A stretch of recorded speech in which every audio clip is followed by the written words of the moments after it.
I just wanted to jump back in because this is a cool spot. It's like this curvy road that goes around the mountain. They didn't really disturb the mountains to make this road. They just flattened. Pablo's brother, I think, who was down there and he's chopping everything down. Oh, that's Alex. It's my friend Alex. You've seen him in videos before. Gordo! Si, amigo, usted? Me alegro. It's my friend Alex. We call him Gordo or Gordito. It's his nickname in the neighborhood. Everybody seems to have a nickname. I fit in, I guess, as Gringo. But they may have another nickname for me now that everybody's calling me by my name, so we'll see what happens. But I guess he's had that name since a little kid, and he's not fat. Like, he's tiny. He's probably, I don't know, 5'5", 5'6", and 120 pounds. Definitely not Gordo, but they call him that. It's funny, Costa Rican thing. I've known, they call dark-skinned women blanca at times as a nickname, which is like white or light-skinned, and it's very interesting. It's funny. It's ironic. I like it. Anyway, somebody's clearing this out down by the river. I don't know what they're gonna do. I don't know if somebody's planning to build a house here, which would be cool. They got a cool little kind of setting, or maybe they're gonna do some food planting. It does look like they're clearing out space for a house there, and this is their driveway, so we will see. Maybe a new neighbor soon. And this is a little cattle farm. My friend Sergio, who lives here, Caballeros. Everybody's a cowboy. You see the horses on the door, on the gate, I should say. And then I love this little house here. That's literally the entire house, and it sits up on this, higher level of the property, and it's surrounded by fruit trees and flowers, really well manicured gardens, and a really nice Costa Rican flavor. Classy. It's, a tiny house. That's probably 500 square feet, maybe. But mango tree, lots of fruits, lots of flowers, just well manicured property. And then this house here is actually my friend Alex and his parents. So they have a little complex here. This is the main house that he grew up in. There's like an outhouse shed, and then there's actually another house down here that he lives in. And they also have very nice exterior gardens.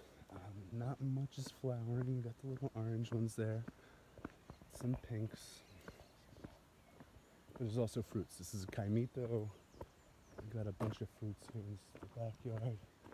Very nice, and we overlook the river, so they got great views. And then this is, that small little house, and they've got this nice manicured garden. See those beautiful pink flowers standing at the tall stalks there? It's so interesting. Little outhouse, I assume, and then like a rancho.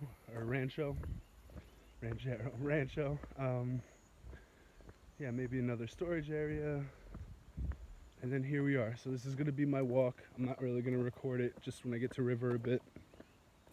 So I'll walk about 2 kilometers, and then I go and wait for the bus.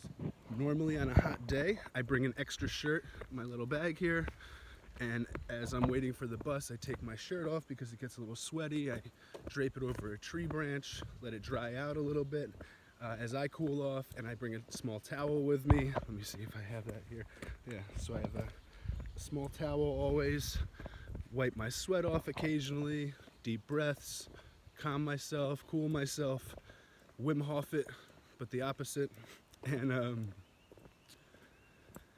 and just wait for the bus. So the bus this morning, so I just started walking at about 9:17. I think about exactly 9:17 is when I left my house, and it usually takes me about 25 minutes to walk to the bus, so that gives me about 10 minutes to rest.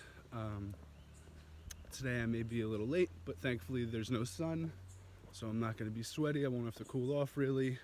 And then once I get on the bus, it's about, from this stop, maybe 30 minutes to get into town, 40 minutes, and I'll be in downtown central Perita. Oh, look at that, it's beautiful back there. Wow.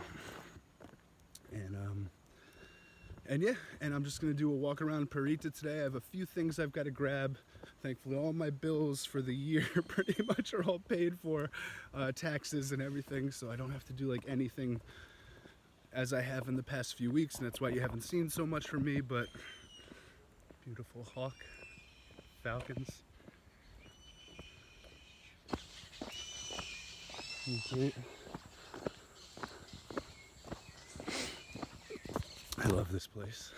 This is literally the best place in the world. I have conversations with friends that visit now, and they come for coffee, kind of like the pre-opening of the cafe and restaurant.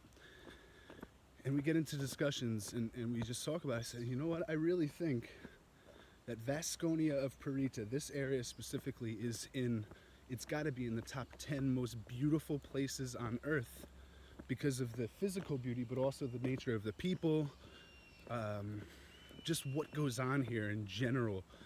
I would argue, and I would put it up to a contest, that Vasconia of Parita is more beautiful than any other place on planet Earth overall. From the culture, the people, the animals that are just free roaming here, and like the way that they care about nature and really try to conserve it and care about the animals. Like in the US we see, and other countries I'm sure, you know, the cows like boxed into pens, never seeing grass or the daylight. These cows, look at these cows. They get this beautiful river. Like tourists pay thousands and thousands of dollars to come to Costa Rica to experience it. And these cows, which are milk cows, they are bred also for, you know, what do you call it? Meat, you know, to be butchered. But this is the life that they live. And we're all bred to be butchered, if you think about it. I mean, humans, our existence is to pay taxes to other humans so that they may survive better and thrive, when we should just be keeping all that money and surviving ourselves and living like these guys, like just, and how we are here in Vasconia. So my point is, this place really is like an example of what the whole world could be if they wanted to wake up and just be happy and peaceful and grow their own food and live in coexistence with nature the way it was meant to be, but also in the modern world. Like, look, we have electric wires. We're not off-grid like indigenous hippies, like presenting a different lifestyle that's not desirable to everybody. We live with all the modern technology. I got internet, Netflix, whatever I want, like YouTube, music studio in my house. We got pool tables, ping pong, like whatever the heck you want in life. But we also have horseback riding as a daily thing for part of the lifestyle. We've got soccer being played every day. We've got, and let me comment on that. The soccer is not like in the United States or Europe where every age bracket is broken down. You've got 5-year-olds playing with 40-year-olds and every age in between, every skill level, and everybody supports each other and nobody's mean to each other. And if, you know, the 5-7-year-old gets the ball, everybody kind of gives him space, and when he does something, everybody, you know, commends him. Great job, you know, encourages him to go strong and to know at some point you're going to be a man, so you're not going to be babied here. Elsewhere you might be babied, but on the soccer field you won't. I'm not saying people are like going in and elbowing little kids, but like they're not slowing down. They're not, you know, they're just playing like it's a normal player on the field. And that does a lot for the psyche of a human being to know, okay, like they expect this responsibility of me. And thankfully in the US I did have that with soccer, because my father always placed me in older leagues and always lied to people about how old I was. I was 13. He was like, he's 18, he can play on your team. And in basketball, I should say specifically street ball, which there is a delineation and differentiation in the US, I was the younger guy that could like dunk and stuff, and I was taller and a bit stronger. So I would always be playing with the adults at 13, 14 years old. In street ball, I'd be playing with the 20-year-olds, the college guys, the 30-year-olds, and they played hard and they never went soft on me. So that, you know, determined my mindset and my courage set that, hey, I can move to a foreign country without knowing anything about the people, the language, or knowing anybody there or having any connections. So this is such a good thing that this culture does. That's probably been going on historically for thousands of years, and they just haven't changed in a good way. And they've preserved this beautiful peace. I don't know how else to explain it. Like, it's a collective consciousness of peace and joy. And yeah, so this walk, this video is not just about me walking to the bus for a few kilometers, but it's, look at how beautiful this place is. Why would you not walk? Why would you be in a car with your radio turned up, not listening to these sounds, trying to go as fast as you can to get to your destination and ignoring everything that is the ultimate destination? Whether you're going to a store or not, that store is going to be there. You're going to get what you need to get. But I would seriously, not just saving, my carbon impact and not, using gasoline every day, just, kind of on the bus and having a very minimal impact of that portion.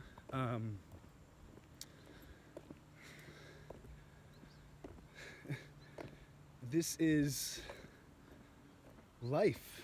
I didn't know how else to explain it right there for a moment, and my mind went blank, but this is life. This is what we're supposed to be living. And it's almost like when we're in cars and on motorcycles, a little more in cars, we just drive by it. We literally drive, we cut through life. Life is happening right here beautifully. A miracle. Look at that. Look at that. I hope it's not only me that loves all this and finds this super beautiful. But when you're in a car, you literally cut through this and you don't see it. And I'm immersed I'm in it. Like, now I'm getting a little hot because the sun is a little brighter here. But the thing is I don't want air conditioning. The heat that I'm feeling is our sun, is the humidity of the air and this water coming off and wanting to be a part of my body, and the water inside of my body wanting to go out and be a part of that river. And it's a call that doesn't happen between ourselves and nature when we're in a car or cutting through this as fast as we can. So that's why I've recorded this video. So yeah, if you wanted to ever experience a different part of life or Costa Rica, hit me up. I'll take you on a journey. Look at this guy, he's got his vegetables, he's got his 8-foot long weed whacker, smiling. This is life. And I wouldn't have that interaction, that wave and that smile with him if I was driving in a car the same way. And they see me walking and they appreciate me. This guy on his bike riding real slow, same long walk, he's got the same idea as me. Look at his head, staring at the river, staring at the jungle. You don't do that in a car, you can't. We are the smart ones. The awoken ones, the woken up ones. Amigo, buen dia, ¿cómo estás? It's a different reality and I highly encourage it. Plus, you have no carbon impact, no carbon footprint. If anything, the opposite. Because what you can do along the way, which is what I do, is you grab seeds of things that you want to spread. You grab, things that you've eaten, peppers and tomatoes, and bring them with you. Throw the seeds everywhere. Johnny Appleseed your walks. Make it doubly effective. There's lots of ways to have fun doing this, if you're not going to a destination, or even if you are. Like, I could have brought a garbage bag and be picking up all this little trash along the way, which I do occasionally, but not when I'm going somewhere. I just do it as like a daily, not every day, but like here's my task today. I'm gonna spend 3 hours filling up 3-4 bags of garbage on the street. Usually it encourages a neighbor to help, but anyway, there's lots of little things that you could do. I go down to the river sometimes and meditate if I'm early. Sometimes I get a ride on a motorcycle halfway, so I get dropped off at a place that I've never been or seen, or I get to talk to new people from a different neighborhood that are sitting and waiting for the bus, or just passing by. Because more, I think, than in the US, we have cities, so people are always walking around, but they're not looking to connect when they walk around so much. So here, it's a different lifestyle. So people are just walking around throughout the day, and they don't mind hanging out for 20 minutes, 30 minutes, having a conversation with a new friend. And that's something you really experience when you're walking, when you're just going to a store, getting in your car, going to another store, getting in your car, driving back to your house. You don't present yourself to life to have these opportunities. We are not putting ourselves in an advantageous point to find new opportunities. And then we go online and feel disconnected with all these people around us because it's not a real connection ultimately. And we've almost forgotten how to make that real connection. So point of this video ultimately is you want a better connection with nature, you want a better connection with yourself, calming your thoughts, getting a little more physically fit, and connecting with other people in your community or areas just outside of your community that you've never really, I don't know how to say this, it's like our cars are just allowing us to penetrate and get out really quick like a needle, rather than experiencing the places that we go for real, like what's behind the building that the restaurant's at, or who lives in that neighborhood, and what was here before the restaurant was here. And these are questions that you can really only answer when you're walking around and experiencing and talking to people, and they'll tell you.